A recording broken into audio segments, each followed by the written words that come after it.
right, welcome Yves to Australia. In your role as chair of the Global Business Disability Network, what trends do you notice? I would say that for companies willing to deploy globally, willing to start hiring people with disabilities in all countries where they operate, we as companies need to find the appropriate partners locally that know the country, that know the culture, that know where to find people with disabilities in different regions in the country, especially in big countries where the level of economy may not be the same everywhere. And so we need to have local partners, and the value that the ILO, Global Business and Disability Network, brings is that they know the scene locally. They know who are the key stakeholders we should speak with. They know where to find partners in NGOs, in universities, in governments, where they know it's really worth having this kind of conversation in order for us to hire people with disabilities, having, if not the skills we need, at least the potential to acquire the skills we need. What do you see the main forces creating change? It's the motivation of companies who are really willing to do more than lip service.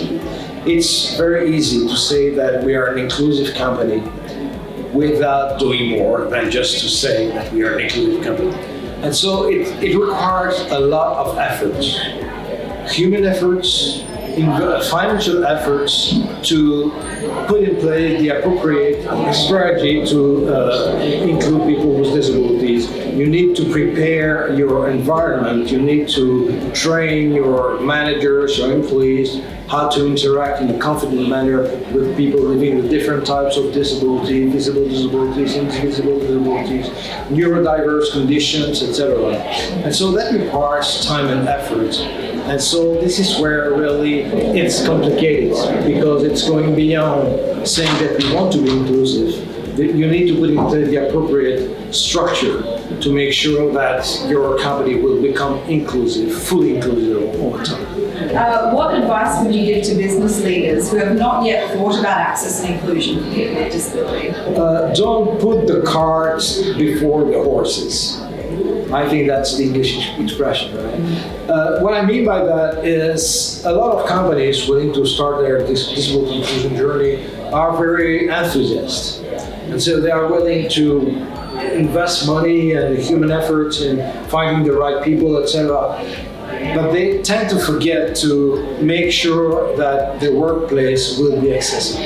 When I say accessible, I'm not only talking about workplace adaptations or physical accessibility. I'm talking about digital accessibility, making sure that your IT tools, applications that your employees will be using will be accessible, including video captioning, remote sign language interpreters, making sure that you have put in place an accommodation process in order for your employees to receive the accommodations they need, whether it's an assistive technology, workplace adjustment, whatever, work time adjustment as well, as part of the accommodation process, and make sure that you have a financial program in place to support the costs associated to the provision of the accommodation. And then once you have all these different pillars in place, you can really start hiring people with disabilities, because your workplace will be ready to welcome them. What are your top 3 tips to people leading the access and inclusion agenda in their organization?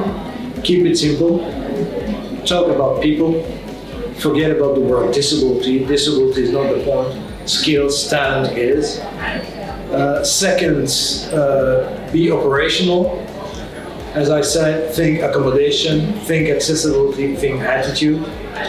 And third, try to find executive sponsors that will be opening doors for you, that will be able to get some traction, some visibility within your organization to position people with disabilities as productive as any other employees in your organization.